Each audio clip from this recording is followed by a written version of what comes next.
Welcome to Samba Samba. Enjoy the video. In this video, I will explain how to reset Nissan 370Z windows.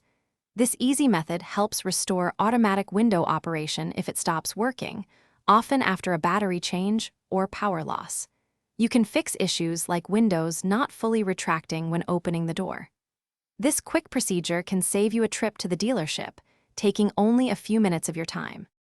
To begin, make sure your Nissan 370Z's ignition is switched to the on position, but do not start the engine.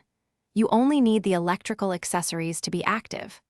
Also, confirm that the door for the window you are about to reset is completely closed. This ensures the system can properly calibrate the window's movement. Now, locate the power window switch for the affected window.